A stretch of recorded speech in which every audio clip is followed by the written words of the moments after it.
So, are you DTFF?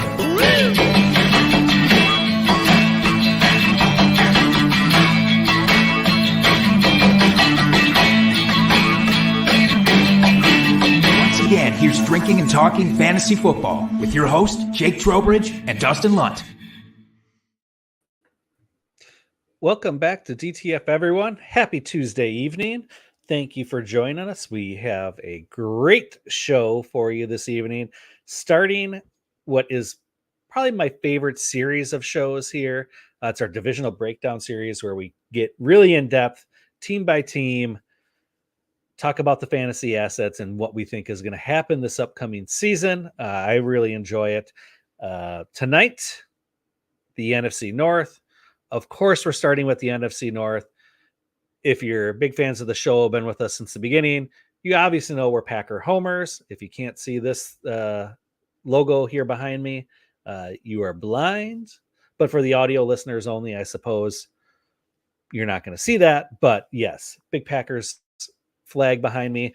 We are Packers homers, love the NFC North. So we're going to start with that and let our Packer pride flag fly. Sure. I guess. Let's go with everything that you said up until this point. And I will just say this. We're not going to be one bit objective, and I'm going to relish it. That's not true. We're going to be kind of objective as we can be. Yes, we have a certain level of professionalism we like to keep here with the show. But before we get into all that chatter, you heard the beautiful voice of my co-host, Jake. How are you doing this evening, sir? It's the first time anyone has called this particular voice beautiful. I have to say, not often does the love child of Gilbert Gottfried and fucking Matthew Broderick sound appetizing to a lot of folks, but I'm glad that you said that. I'm great. I'm great, though. I'm great because we're kicking off this series. I'm great because we get to talk about the Packers. I'm great because I'm drinking this lovely beer. I just want to segue Get right into this, it. if I may. Let's do it. Yeah. Tonight we are drinking a Dos Equis lime and salt beer. Look, I was excited when I saw this out because I just love lime beer. Like I love a good Corona with a lime in it. But when it's already done for me and I don't have to do anything extra besides crack the can, I'm extra happy about it. And I like the little salt tinge to this. It's just a little something different. What do you think about it? Yeah, it is a nice, just easy drinking summer beer. I mean, this just screams summer beach weather to me. Like sitting on the beach, you can just drink a whole mittful of these and one, probably not get very drunk because it's low alcohol. And two, it's just very refreshing. You get that little hint of lime, you got the hint of salt. It's Dos Equis, only 2 X's. 3 X's would make it too sexy. But it is, still a sexy beer with 2 X's. Yeah. Yeah, I like this a lot. It's nothing fancy, but it sure will get the job done. I truly am enjoying this beer. Well, good. I'll give it 4 mugs out of 5. Hey, there we go. That's a new rating system. Let's see how long that lasts. Will it come back next show? I don't know. Probably not. Find out. Oh, man. I love it. Yeah. Well, I'm also excited. We took a reprieve last week from this next segment. We have something to talk about for this segment this week, though. Yay! And it just so happens to be our favorite segment. So shall we do this? Yeah, let's do it. Drunk, hammered drunk. Drunk trade of the week. Where else would I get the drunk trade from? Obviously, it's gonna be Reddit. I love you, Reddit. This comes from Reddit user Fun Dip Tuesday. Sounds like a swell person. They said it was January of 2022. Set the scene. I was drunk. Obviously, you're in this segment. As a Cowboys fan, I was excited for Michael Gallup's comeback season, and I had really high hopes for Dalton Schultz to become the tight end one. So I traded Travis Kelce and Donovan Peoples-Jones for Gallup and Schultz. At the time, I thought Kelce was about to age out. I couldn't have been much more wrong than I was. Dustin, I mean, this person was obviously wrong about the Travis Kelce aging out thing. Yep. We're still kind of officially waiting for that. I don't think we have to really talk about who won and who lost this trade, but I do want to talk about Dalton Schultz.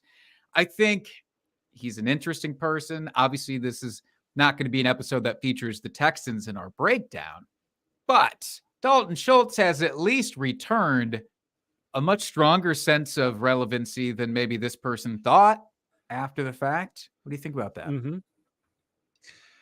Yeah, I mean, we obviously know which side won this one. Yeah, like you said, we don't really need to break that down. But Dalton Schultz, I mean, he's a fine tight end. Like you said, he's returned decent value. He's going to be in the top 10 probably year in and year out until he basically retires. I mean, he's just one of those guys. Probably won't win you any weeks, but at the same point, probably won't lose you any weeks either. He's going to get you your 3 to 4 catches for 60 yards and occasionally throw you a touchdown in there. So he's fine. And Gallup, that makes me sad because I was really high on him a couple years ago, especially coming back from that injury. And we've all seen how that hasn't worked out. So pour one out for Mr. Gallup there. I mean, Donovan Peoples-Jones hasn't done anything. So really it was just Travis Kelce for those two, but it doesn't make it any better in my book. Yeah, it really doesn't. Would it surprise you? Probably not, because you came up with the show sheet, but would it surprise you to learn that Donovan Peoples-Jones is now actually a Detroit Lion? Did you know that? I didn't know that. I did not know that. No. Apparently it happened at some point last season, but hell if I know when. So there's that. But I think this should be a lesson maybe for trading for people who we expect to come back after injury. Nothing is ever guaranteed. There's no assurances that the team will utilize them the same way or that they'll be healthy enough to be utilized the same way. We talk about it with running backs a lot. I don't know that we talk about it as much with wide receivers, and we probably should. So I think this is a good cautionary tale. That's part of it, but I also think we were all higher on Michael Gallup, or we all thought he was going to produce more than he did. I know he flashed a little bit here and there in his first couple seasons, but never really broke out and was super consistent week to week like we had all expected him to be. Very true. Very true and very sad. What's not sad is that Albert is in the chat. Hello, Albert. Hey, Albert. Welcome into the show. Feel free to toss any questions, suggestions, thoughts that you have into the chat. That goes for everybody, by the way, who is watching live with us. Do we just do this? Do we just move right into it? Should we start talking about the North? Yeah. Yeah, let's rip the Band-Aid off and just start doing it. So right. I think we'll save the Packers for last. So let's actually just go down the list as is. We'll start with the Lions. Obviously, the darlings of the NFC North here won the division for the first time in, what was it, like 35 years or 30 years? Like it's been a long time. It's been since like the mid 90s since they won the division. So I'm happy for them that they finally got out of the cellar. I've never really hated the Lions as a Packers fan as much as the Vikings or Bears. So it was good to see them. I was quietly rooting them on last season, not knowing what our Packers would do. But won the division, looked really good on offense. So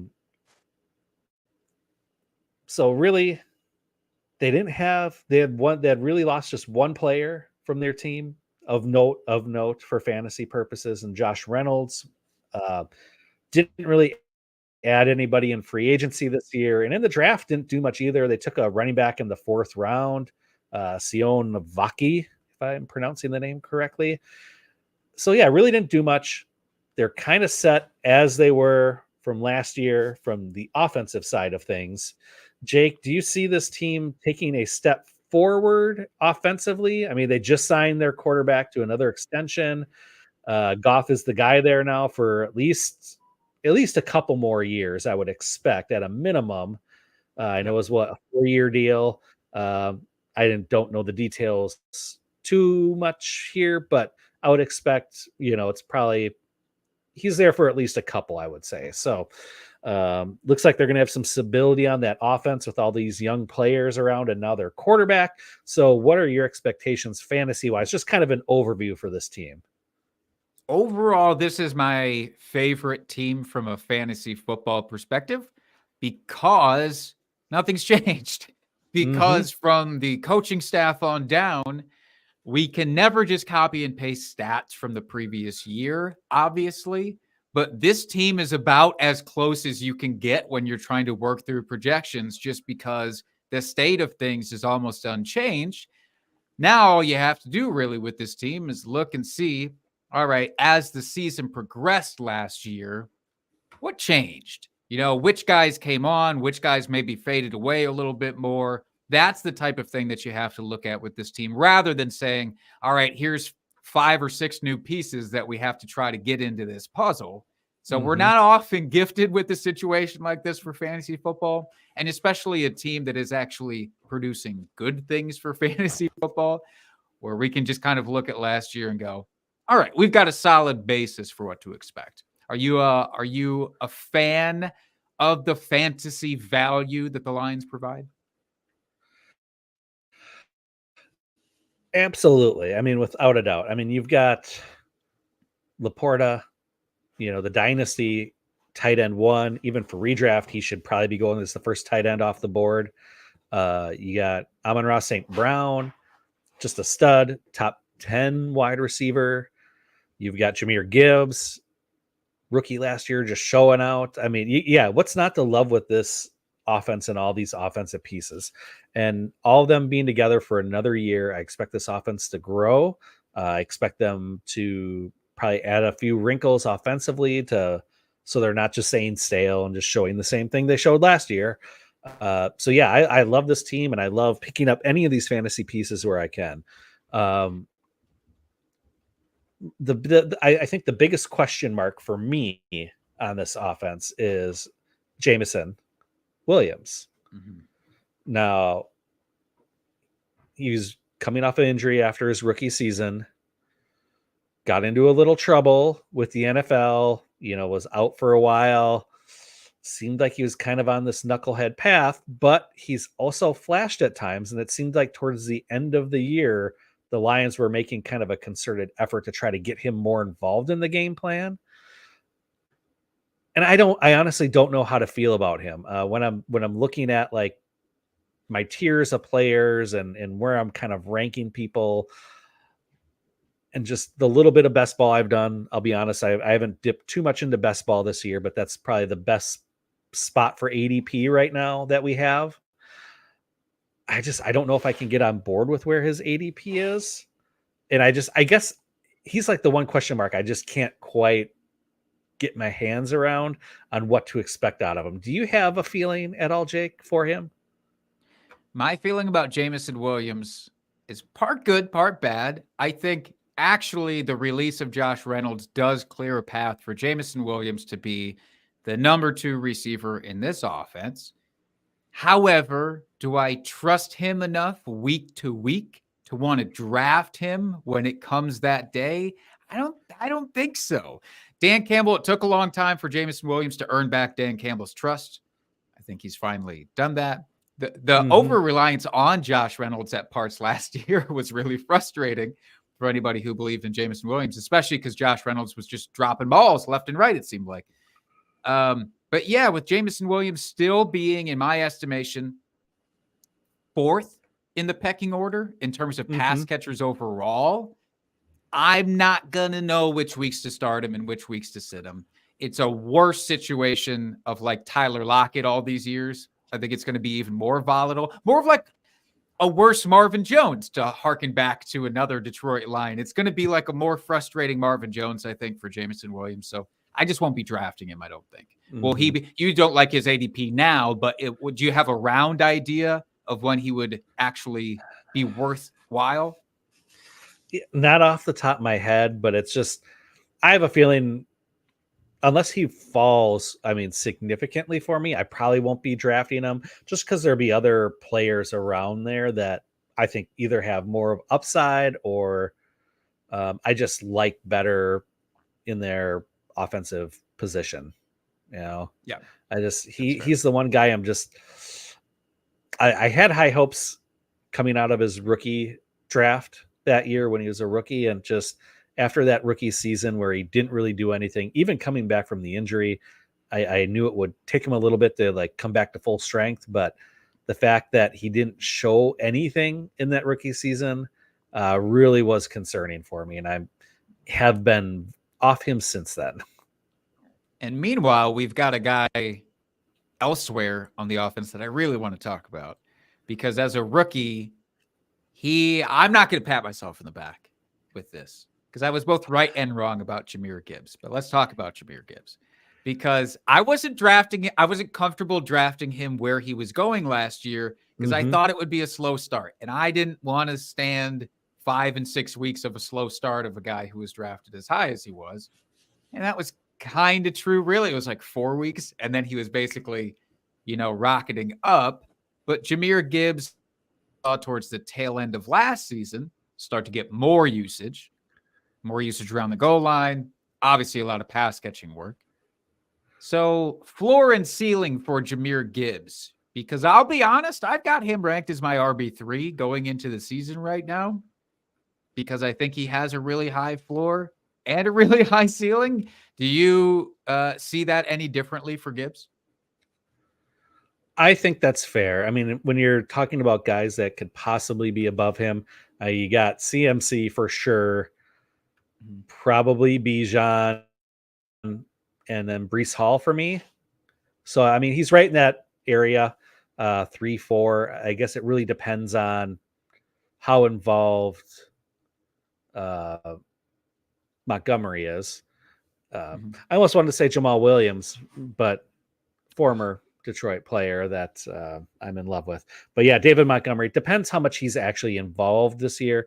I think we saw, as with Gibbs being a rookie last year, they had Montgomery a little bit more involved at the start of the season. But then after Montgomery went out with that injury, we really saw Gibbs take over that backfield.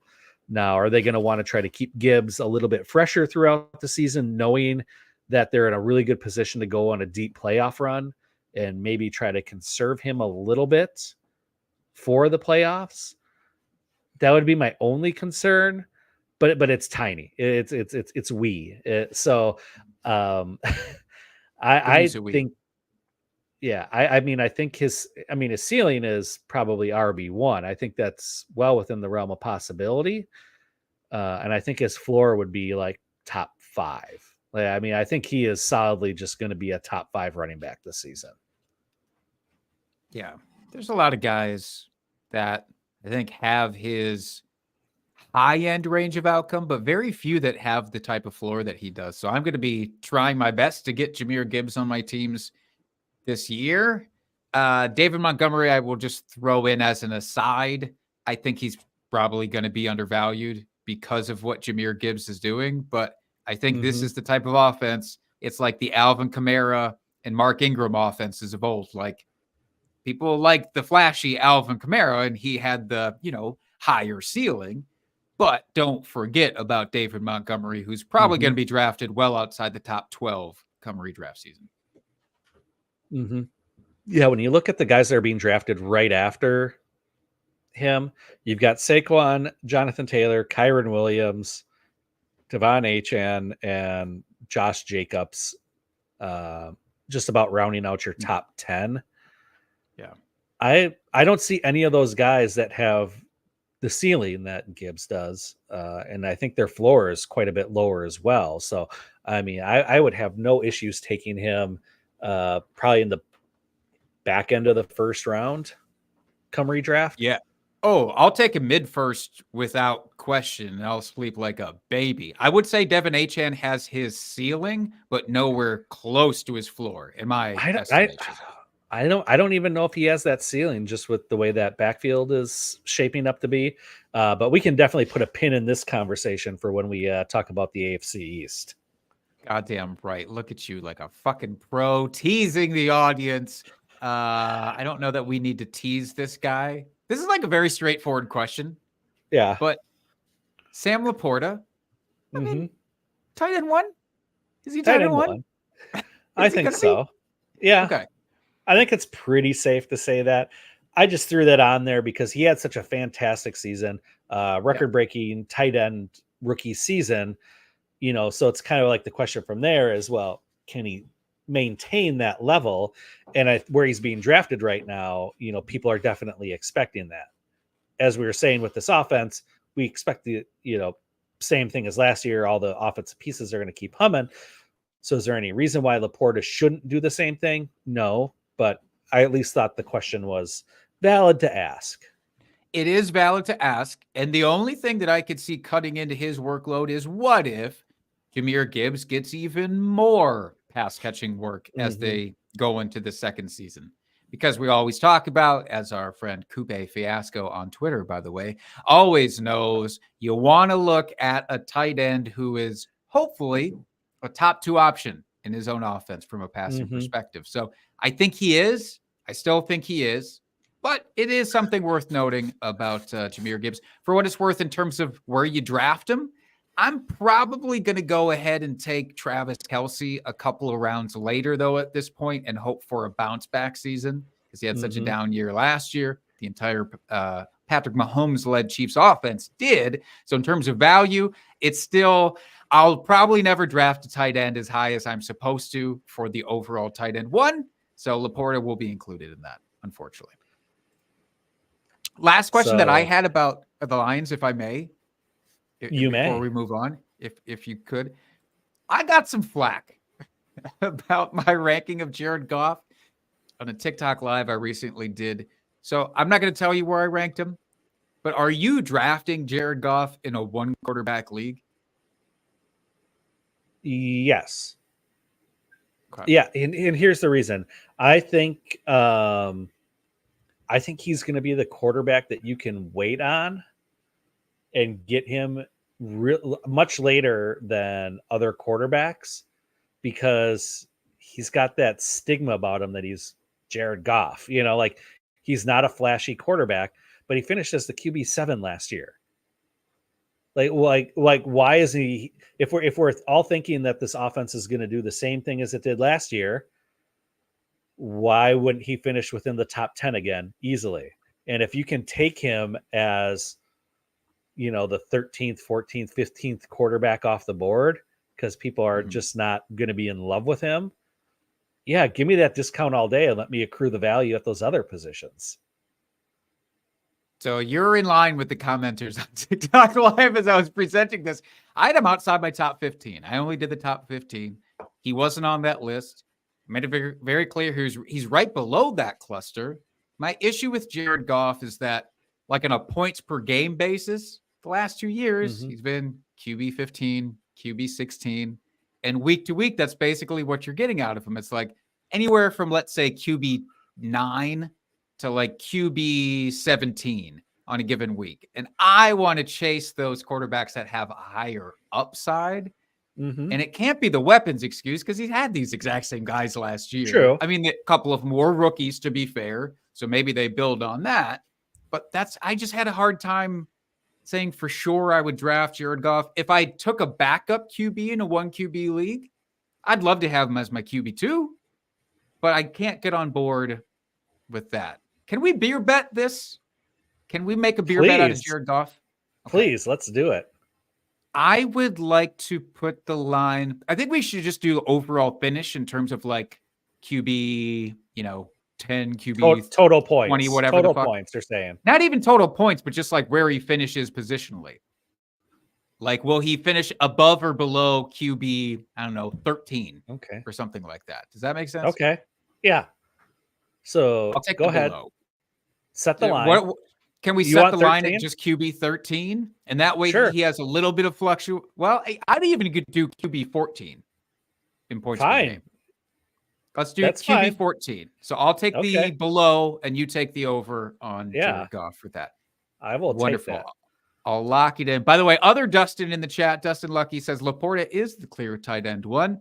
And agreeing about drafting a similar tight end later. I think it's just about value. That's all it is. Doesn't mean I don't like Sam Laporta. I just want Absolutely. the value. That's all. Absolutely. Absolutely. All right. Well, Jake, let's move on here. Talk about a team that did a lot this season to improve themselves. And we're going to talk the Bears. They are a team that's full of hope right now, and for good reason. They have had one hell of an offseason here, which should translate to some really good fantasy goodness here for a lot of people as well. So in this offseason, they lost Justin Fields, Donta Foreman, Darnell Mooney, Equinemius St. Brown, Mercedes Lewis, and Robert Tonyan. Now, I know not all these are notable, but they're at least notable names in fantasy at one point or another. Heard of And them. they brought on board via free agency DeAndre Swift, Keenan Allen, Gerald Everett, and Dante Pettis.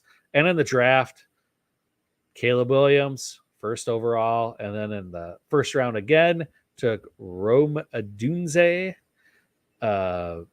Love what they're doing here with the Bears, which hurts my heart to say because I love to see the Bears struggle so much, but I really like them.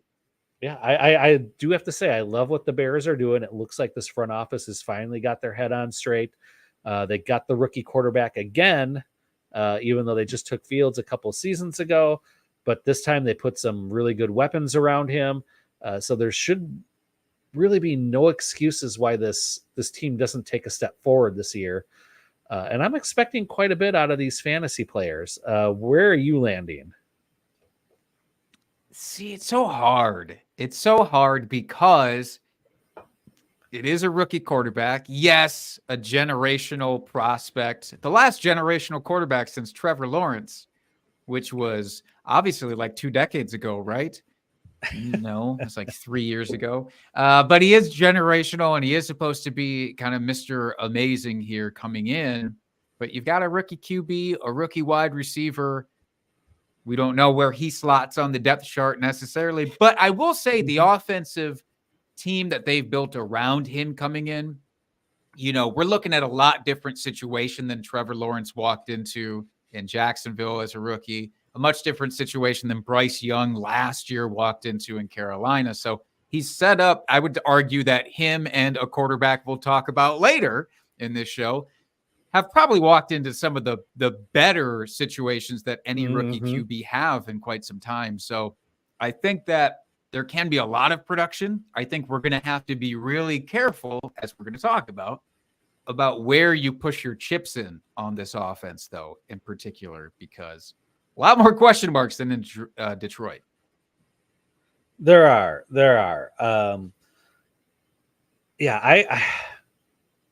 I have I actually have pretty high expectations.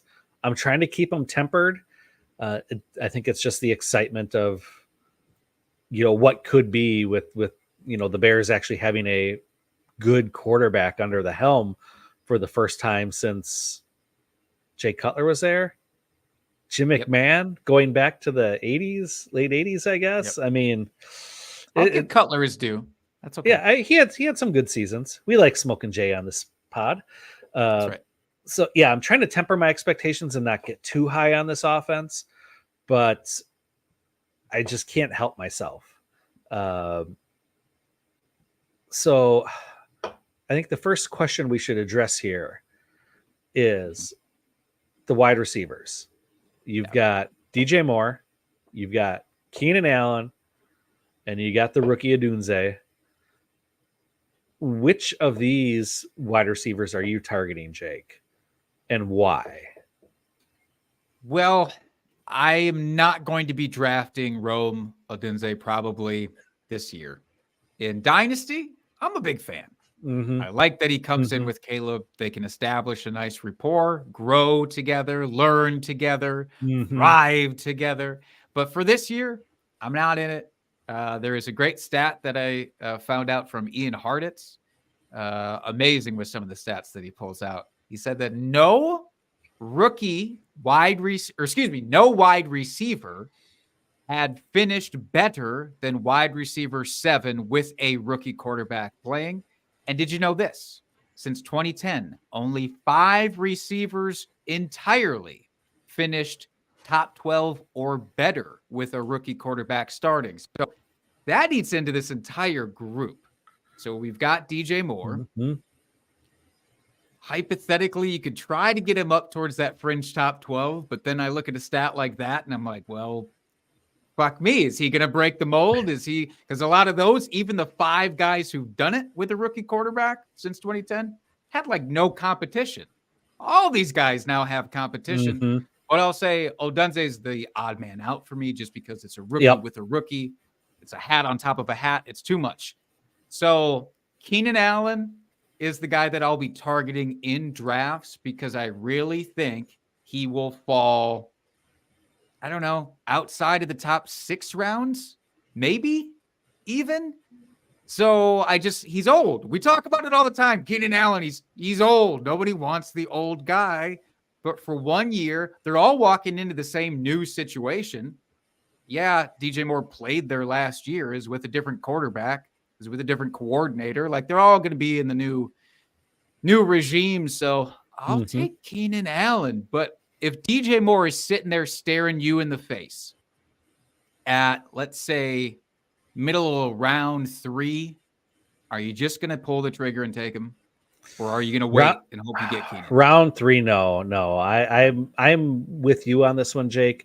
I would rather take Keenan just where his ADP is going to be. I can't imagine that his ADP is going to climb much over the summer here, just because he is old. He's only on the 1-year contract with the Bears, unless they decide to extend him for some reason. I think a lot of people have that rookie fever with Odunze, thinking that he's going to be able to step right in and be a fantasy contributor right off the bat. I'm right with you on this. So give me Keenan just with that value at ADP. I mean, if DJ Moore were to fall to the fourth, late fourth, maybe at that point I would consider it. Just because He I think will. at that point the value would be pretty good. But yeah, I don't think he's going to end up falling there because I think the excitement is there for Chicago, and I think he's going to get drafted earlier than he should. I love that. Well, hey, let's answer this question from the chat here from Other Dustin. Let's talk about the guy throwing them the ball here. And this is an interesting line, I think, to be set in terms of a who'd you rather, if you will. Caleb Williams or Trevor Lawrence for this year.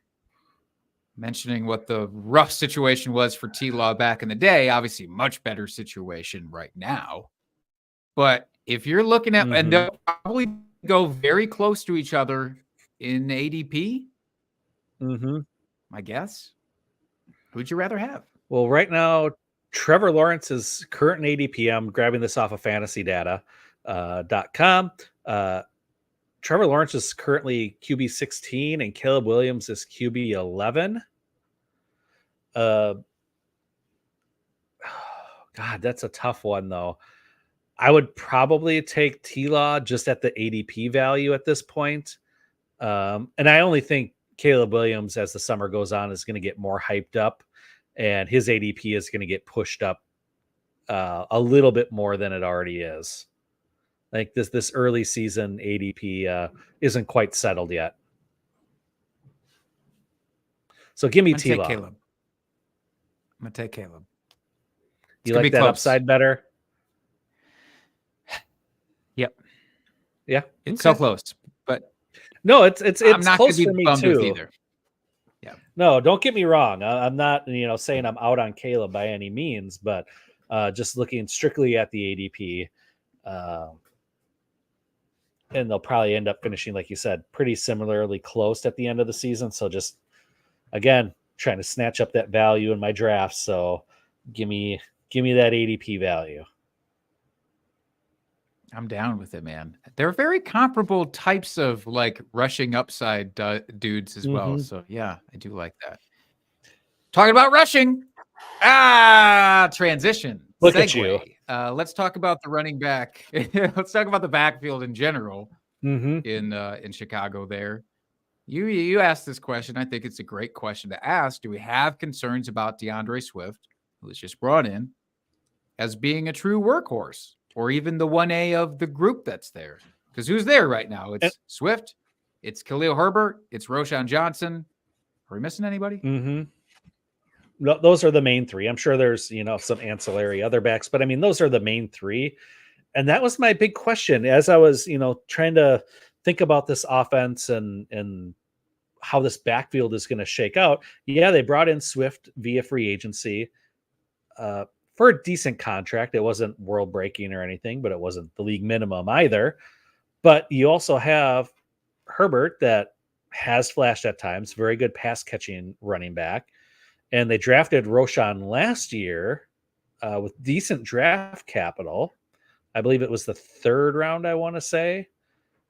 So, I mean, again, decent draft capital. So you'd have to think that all 3 of these guys are going to get mixed in. And I don't know.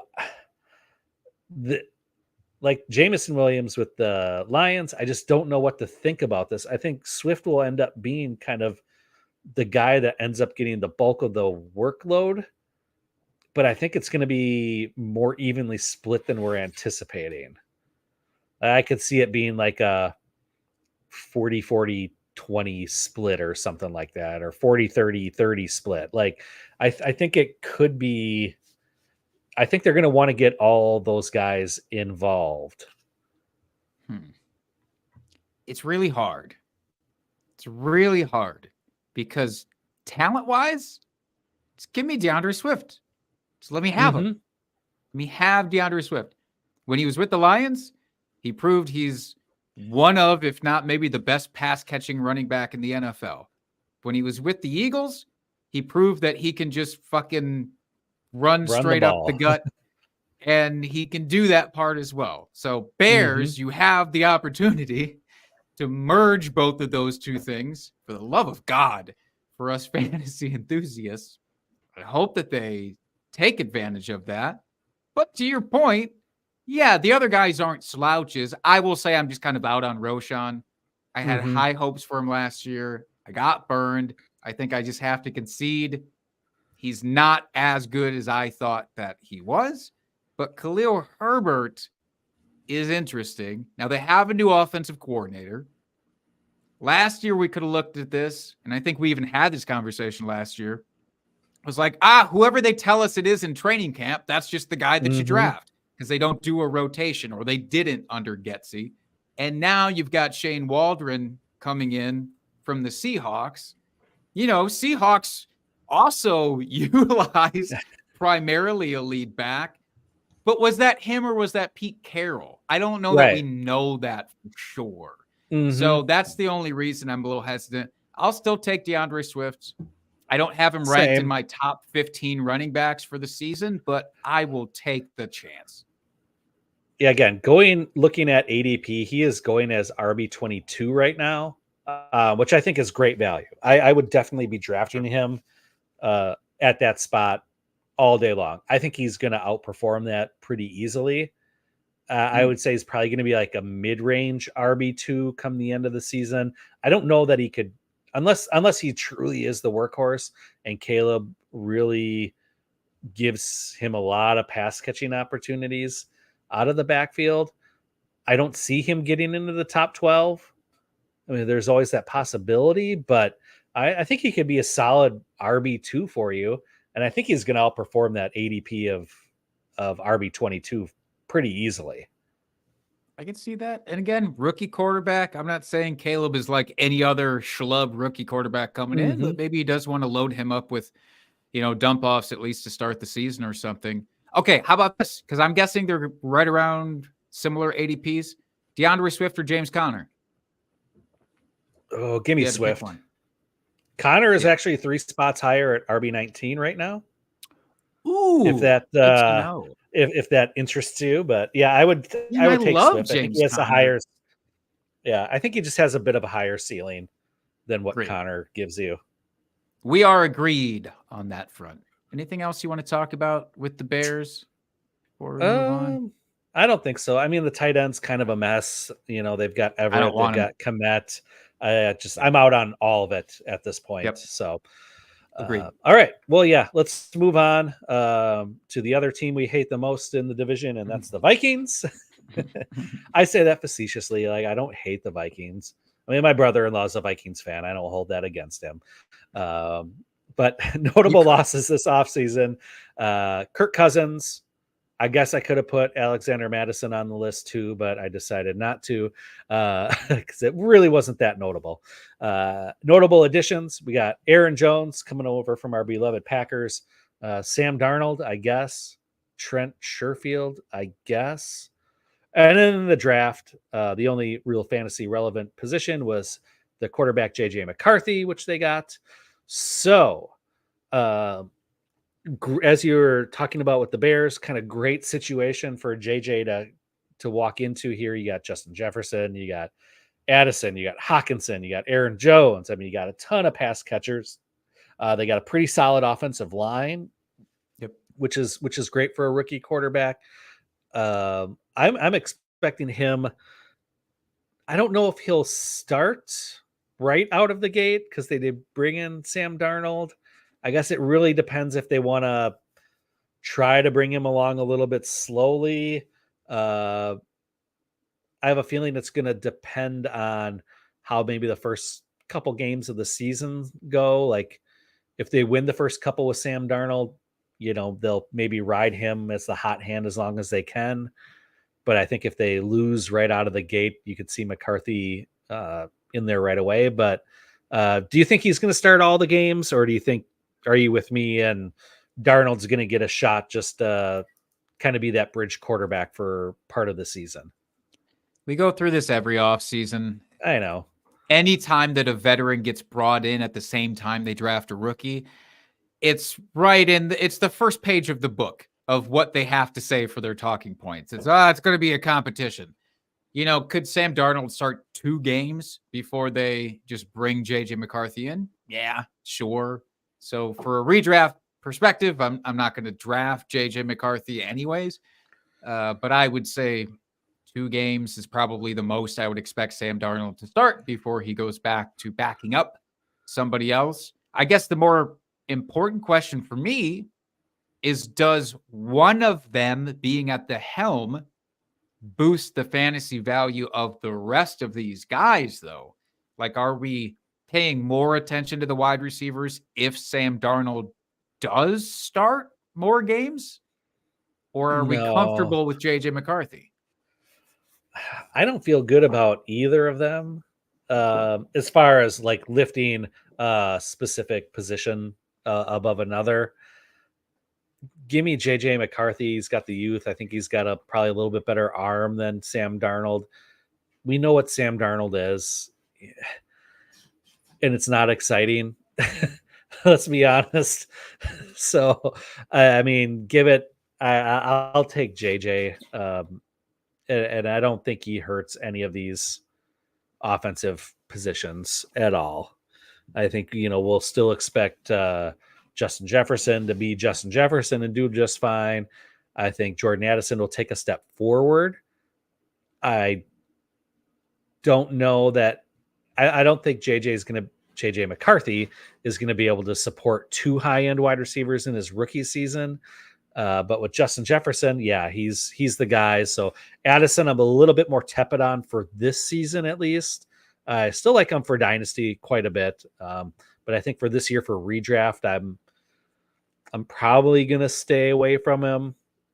He's very much going to be a boom bust candidate, just like he was last season. Hawkinson should be fine. Aaron Jones should be fine. I'm not worried about either of them a whole lot. So really the only one would be Addison that I'd be concerned about for fantasy relevance. Yeah, it's so tough.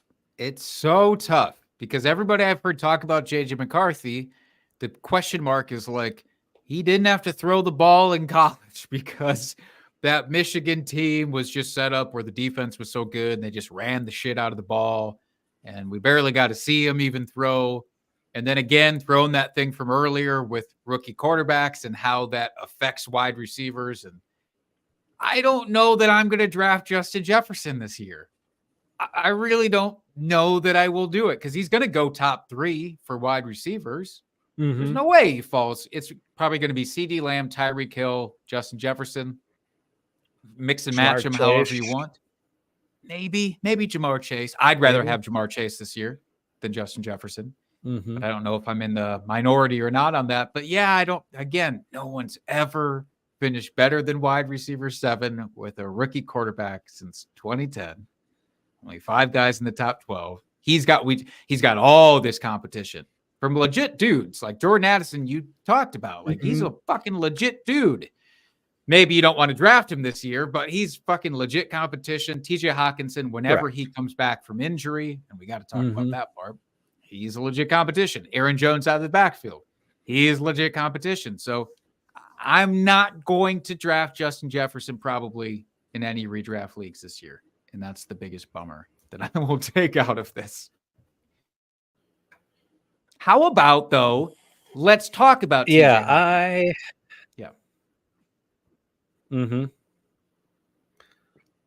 So lead us off here, Jake. Well, how many games are we projecting this guy to miss? I think that's the big question to everybody. Or let's not even do that because we're not doctors. How early do you feel comfortable drafting TJ Hawkinson with this albatross of his injury lingering? Yeah, I mean, he had such a late injury.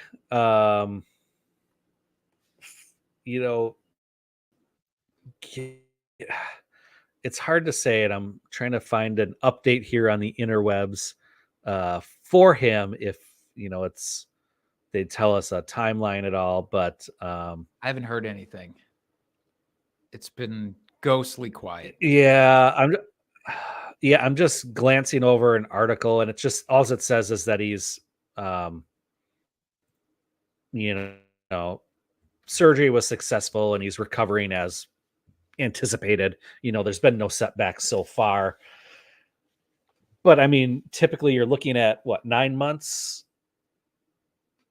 8 or 9 months recovery from an ACL. Maybe it's gotten a little bit better over the last few years as the procedures have gotten better and better. But I mean, still, he had basically it was the end of January. So even if you want to say 7 months, you're looking at the start of the regular season that he could come back. I could see him missing half the season. Yeah. I mean, really, which is really sad. It's really depressing. But yeah, I could see him missing not like half the season. And then when he comes back, is he going to be up to full speed? After not playing football for the first half of the season, like you got to take that into consideration too. Usually what we see with a lot of more running backs than other positions is that it takes them a full year to get really comfortable running on that leg, the cutting, and getting back up to full speed. So I'm kind of out on Hawkinson for this season. In Dynasty, if you can trade for him, if you don't need him this year, but trade for him, getting a bit of a discount, I think that would be the smart move. But yeah, for redraft, I think I'm just going to be out on him altogether, only because I just don't expect him to play a ton. Yeah, my Dynasty take, set an alarm for week 2 of the NFL season and then go trade for TJ Hawkinson. That's going to be the point where it's like, it's set in, it's official, he's not playing. People are going to be really fucking bummed. They know it's going to be a while longer probably at that point. And I think you're going to get a pretty solid discount out of him for people who need an actual tight end to start for them. So that's my Dynasty take. Yeah, I'm out on him. And I don't know how many of these Vikings players I'm going to draft in redraft. And it's not because I'm a Packers homer. It's just looking at the situation. It's good in a lot of ways for the real life NFL, but for fantasy, it does kind of suck this year, and maybe this one guy will break the mold. We'll talk Aaron about it. Jones? We'll see if he'll break the Yeah. mold, but will Aaron Jones by default become a top 12? I shouldn't say by default. That sounded pejorative, but will he be a top 12 running back in this offense? Because I look at it, he's not in my top 12 running backs for my rankings. So I say no. I think he can be. And I know he's not being drafted there, like nowhere close to it right now. But I think he can be, especially if he's like you were saying with McCarthy here. If he does struggle a little bit and have some of those rookies ups and downs, who better to have than Aaron Jones as your running back, someone that you can reliably hand the ball off to, and someone that you can have quick dump offs to, especially if Hawkinson's not going to be around. He might be the number 2 receiving option on this team. And even if they're just dump offs that go for 2 or 3 yards, well, that's gold in fantasy football. You don't need a ton of yards if you're racking up all the catches. So I think Aaron Jones could be an RB1. Is it likely? Probably not. But I think his ceiling, I think he could sneak into it, though. I think that is well within the range of outcomes, though. I think he has the upside for it. I think you're right. Rookie quarterback's best friend, and the absence of TJ Hawkinson to start the season.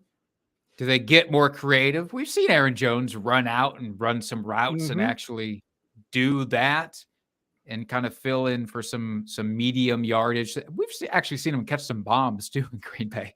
I don't think he'll be doing that, but he could be utilized pretty creatively at the start of the year. Health determined, of course, TBD. Who knows with his durability. But I do like that. I might have to put him on my targets for drafting. If he's going to go outside the top 15 running backs come draft day, I'm just going to have to scoop him up. Yep. And he is currently 18 running back off the board. So yeah, he's outside your top 15 there. And again, Right. just like we're talking about with Swift, I think he could well outproduce that. DeAndre Swift or Aaron Jones?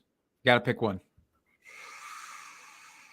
Oh, give me Aaron Jones. Same. It's close. It's close. Like, I'm not gonna lie, that's not an easy decision, but yeah, give me Aaron Jones. All right. That's a nice transition point, I think. Aaron Jones into the next team. That's right. Here we are. Finally, we can lose our pants. We can get excited. Off the whole we're show. talking about we're talking about our hometown Green Bay Packers. Here we can let our green flags fly because we love our team. And this is the only time. No, that's not true. We'll talk about them a lot, but let's get into it. Notable losses: Aaron Jones, as we just talked about, and I guess this one's notable. Josiah DeGuara. Notable additions: Josh Jacobs brought in via free agency. Big surprise for me. And then in the draft, in the 3rd round, running back Marshawn Lloyd, and then the 7th round took quarterback Michael Pratt. So, Jacob, why don't you start us off here and tell me what your expectations are fantasy-wise for our Green Bay Packers? I will be honest, as much as I'm trying to get geeked out, I'm a little cautious about the fantasy output of any individual player in this offense outside of the quarterback, frankly. Jordan Love, I think, should absolutely be taken as a top 10 quarterback. I'm sure that he will be, or very close to it. We saw him really start to come on. The first half of the year was frustrating, obviously, last year to watch, I think, both for real life and for fantasy. However, as things kicked up towards the end of the season, we saw him utilize kind of limited weapons for a lot of the time. He was this was the youngest offense in the NFL by far last year. And Jordan Love really sustained a lot of incredibly high fantasy weeks. And I think that he will do it again. Now, you swap out Aaron Jones, you bring in Josh Jacobs. Is that in a 1-for-1 swap? I don't know, but I don't think it's a crazy drop-off for the offense or for anybody else. But I think the key thing here is health. So last year, we saw a lot of these guys on this offense not be there for the full 17 games. Christian Watson with his hamstrings, Luke Musgrave with his injuries, Aaron Jones that we talked about earlier being kind of in and out of the lineup. So if we assume full health, Dustin, is there a highlight out of this offense? Is there a star in this offense for fantasy? I think Jordan Love is the star.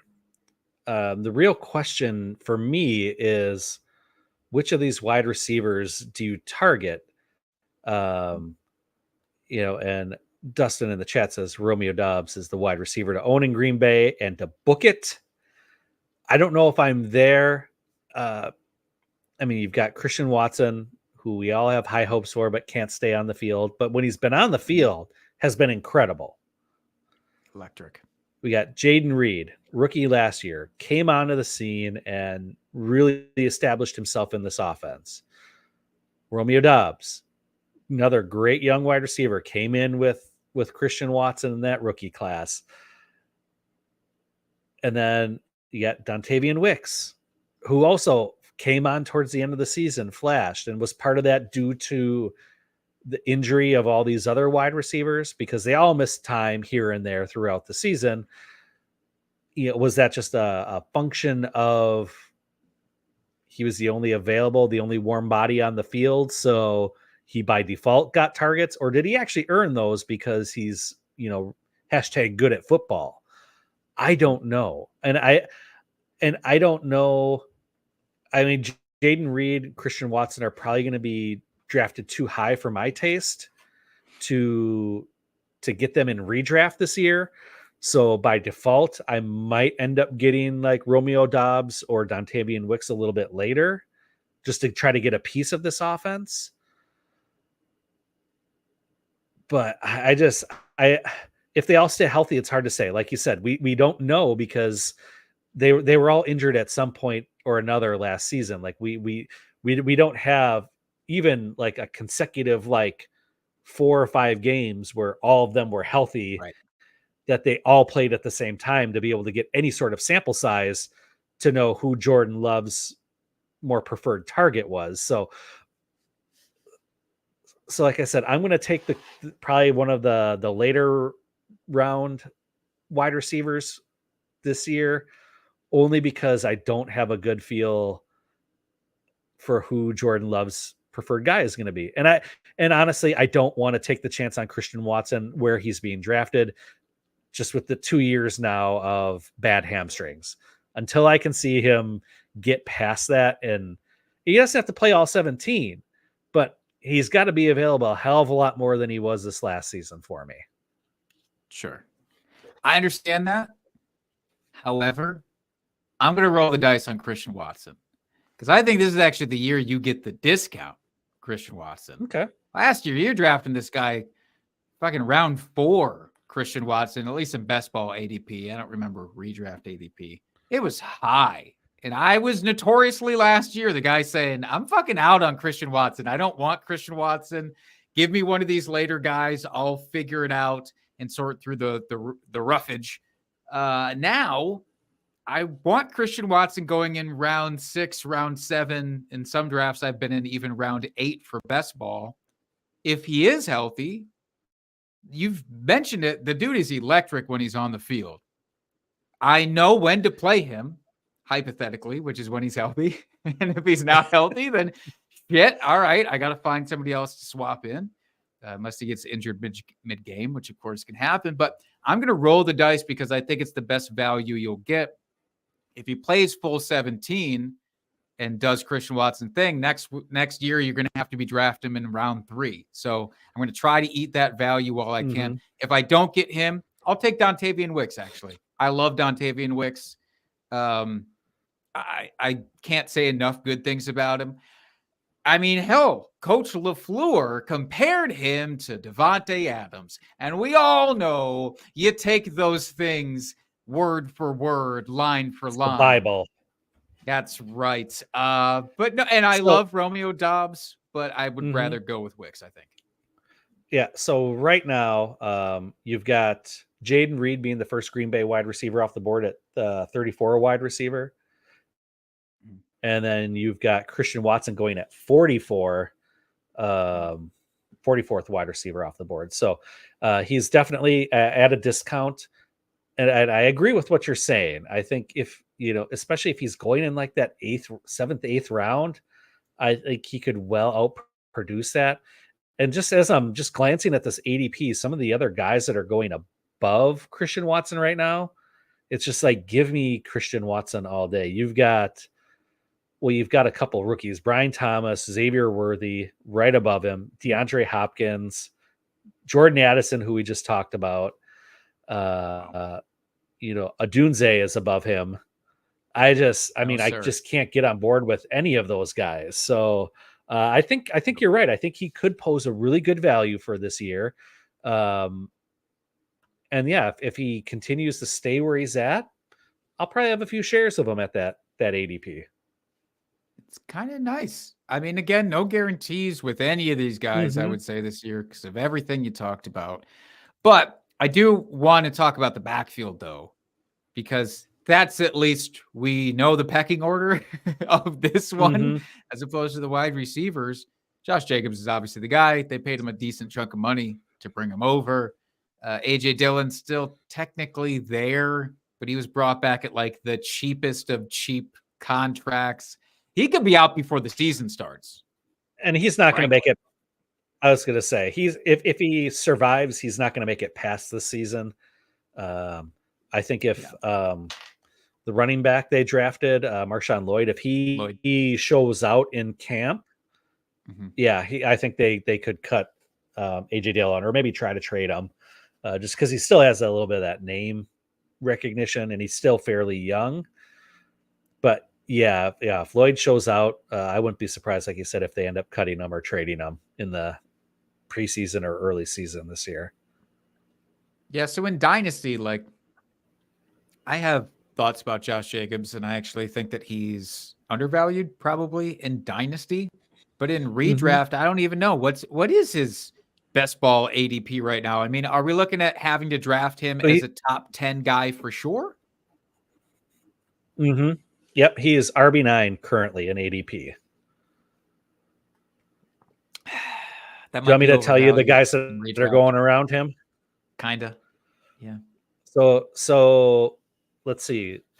I'll start at number 7. So we've got Kyron Williams, Achane, Jacobs, and then right after him you've got Etienne, Henry, Pacheco, Rashad White, James Cook, Joe Mixon, going down to the 15th running back. Etienne after Josh Jacobs? No way. I would so much rather have Josh Jacobs, or Etienne should be like 5 spots higher than that. Holy shit. I saw White for a second. So White high. White. That just got your going. Jesus. So yeah, I think he's overvalued.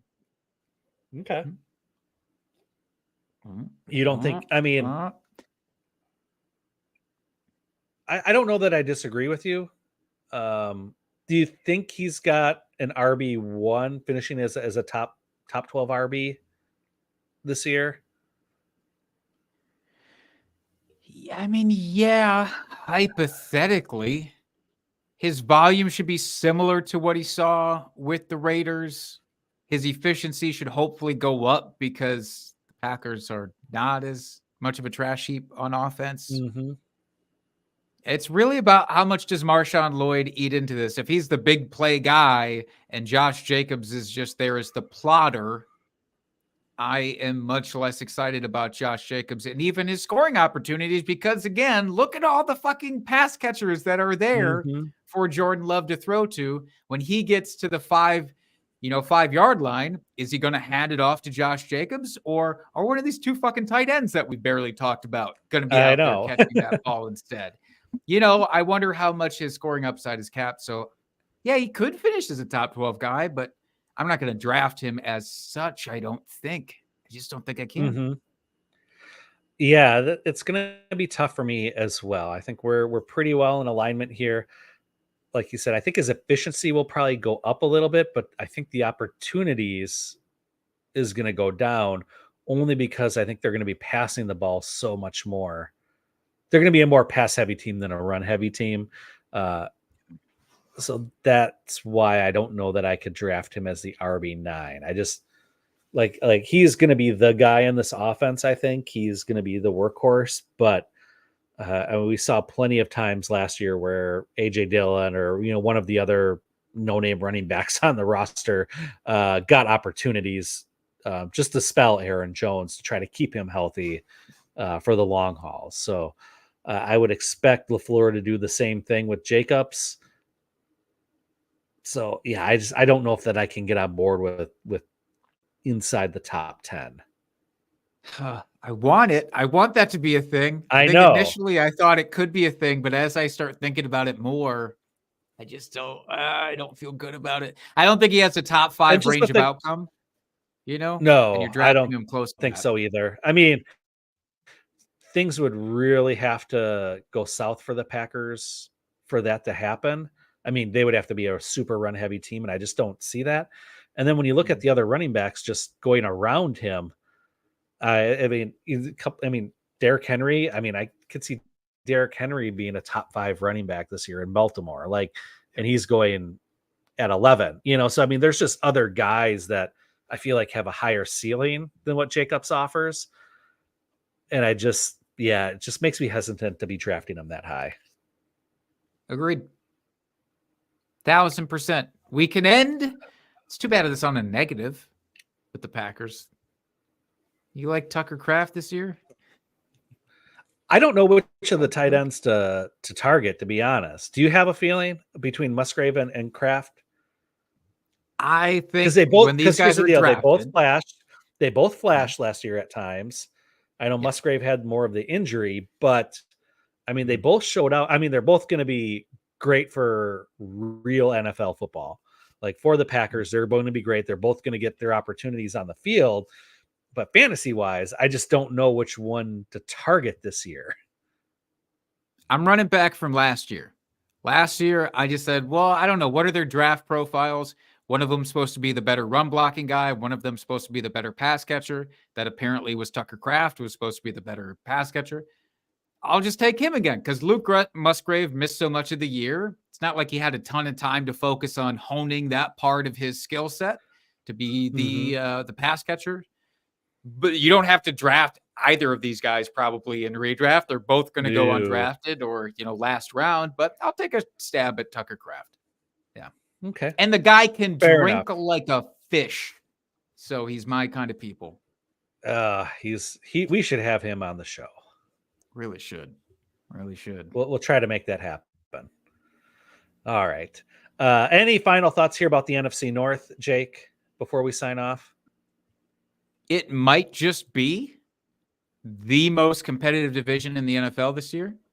And it might, it's not going to be the best division for fantasy, but it'll be up there in the conversation. That's what It's going to be up there. I think it could definitely be in the running for best fantasy division. And it's definitely going to be the most interesting, I think. You got the Lions, Packers, Vikings should be in the mix. Bears, they're definitely going to improve. It's just a matter of how much. And I think even if the record doesn't show it, they're going to be in a lot more games than we expect. They're going to be a lot more competitive. So yeah, it should be a fun season watching this division. I agree. Let's end it with this. Other Dustin in the chat. How many NFC North teams make the playoffs this year? I'm going to say that 2. it's 3. I'm going to go 3. Oh, so Lions and Packers, obviously. Who's your third? I think the Bears are actually a wild card. You think they squeak in, really? Yep, I think they squeak in. I don't think it's going to be for the Vikings this year. I wouldn't be shocked if they're the third team in. It's going to be Vikings and Bears fighting for that third spot, but give me the edge to the Bears. Yeah. Yeah, I think this year it's just going to be the two teams, but I could see for the next couple years after that moving forward.